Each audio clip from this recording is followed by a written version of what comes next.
نبی کریم صلی اللہ علیہ وآلہ وسلم کو سید الاولین والآخرین اور امام اعظم کیوں کہتے ہیں؟ نبی کریم صلی اللہ علیہ وآلہ وسلم تو امام الانبیاء ہیں۔ چلے شکر ہے انہوں نے امام الانبیاء بھی مانا ہے۔ ہمیں تو ایک بریلوی پیر صاحب نے فون کر کے کہا کہ آپ امام الانبیاء کیوں کہتے ہیں؟ امام الانبیاء تو حدیث سے ثابت نہیں ہے۔ تو میں نے ان کو بتایا بھائی صحیح مسلم میں حدیث ہے واقعہ معراج والی، کتاب الایمان چیپٹر میں واقعہ معراج کے اوپر تقریباً 30-40 کے قریب احادیث ہیں۔ اس میں نبی صلی اللہ علیہ وآلہ وسلم فرماتے ہیں کہ جب شب معراج بیت المقدس میں لوگ جمع ہوئے تو مجھے جبرائیل نے کہا کہ آپ ان کی امامت کروائیں۔ تو اس نے کہا اس سے تو نبی علیہ السلام کا ان کی امامت کرانا ثابت ہوا، امام الانبیاء کیسے ہو گئے؟ دیکھو اب اس کے بعد تو آپ کچھ نہیں کر سکتے نا۔ اپنے بزرگ بابوں کے تو جھوٹ بھی قبول کیے ہوئے ہیں، ہم حدیث بھی دکھا دیتے ہیں، ماننے کے لیے تیار نہیں ہوتے، ٹھیک ہے نا۔ تو جو نبیوں کی امامت کروائے وہ کون ہوتا ہے؟ امام الانبیاء۔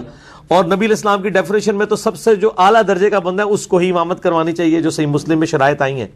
تو نبی صلی اللہ علیہ وآلہ وسلم کو پروٹوکول دے کے آپ صلی اللہ علیہ وآلہ وسلم کو امامت کے درجے کے اوپر فائز کیا گیا۔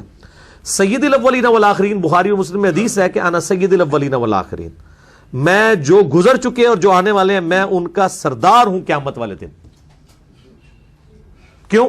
پھر آپ نے فرمایا کہ سب لوگ اکٹھے ہو کے حضرت آدم علیہ السلام کے پاس آئیں گے، وہ پوری حدیث شفاعت مسئلہ 88B میں نے بیان کی ہے، اور الٹیمیٹلی میرے پاس آئیں گے اور میں پھر اللہ تعالیٰ کے حضور سجدہ کروں گا، اور اللہ تعالیٰ نے جو ڈیفائن کرے گا میرے لیے میں ان لوگوں کے لیے شفاعت کروں گا۔ تو جو گزر چکے جو آنے والے ہیں ان کا میں سردار ہوں، یعنی ان کی طرف سے قائد بن کے اللہ کے حضور پیش ہوں گا۔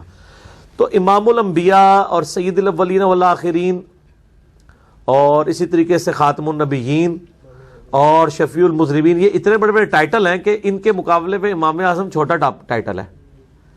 وہ تو اسپیسیفک ہو گئے، سارے اسپیسیفک کو جمع کر کے آپ امام اعظم کہہ دیتے ہیں، اعظم کہتے ہیں سب سے بڑے کو۔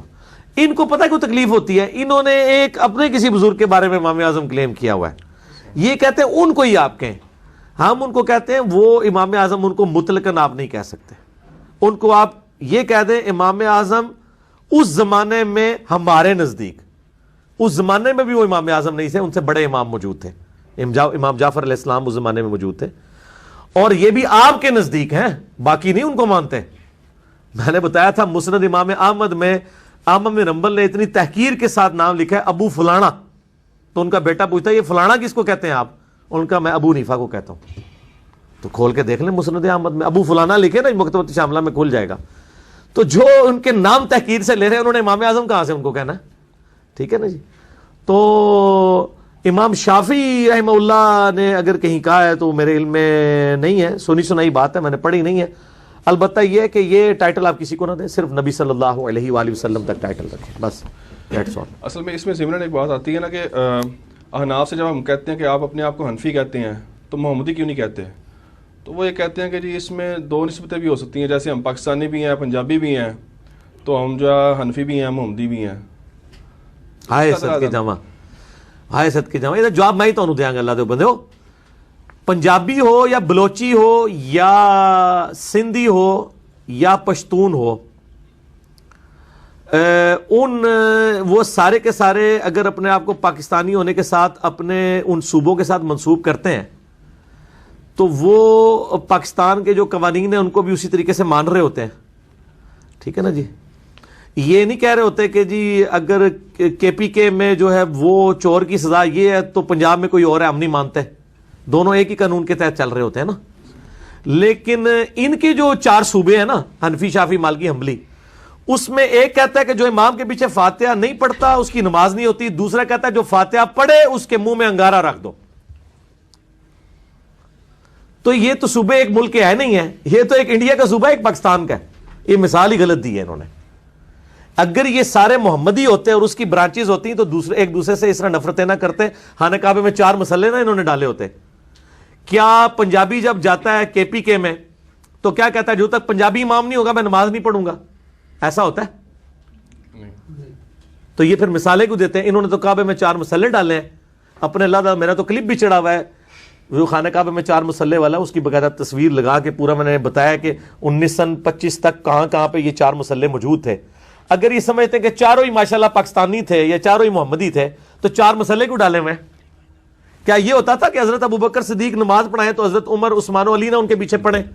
یا حضرت عمر پڑھا رہے ہیں تو باقی 3 نہ پڑھیں، ایسا تو نہیں ہوتا تھا. یہ مثالیں غلط دیتے ہیں اور یہ کہتے ہیں نا جی وہ سب کچھ اس میں کور ہو جاتا ہے. تواڈے کہنے نال نہیں کور ہو جانا. کوڑ نہ مارو، جھوٹ نہ بولو، ٹھیک ہے نا.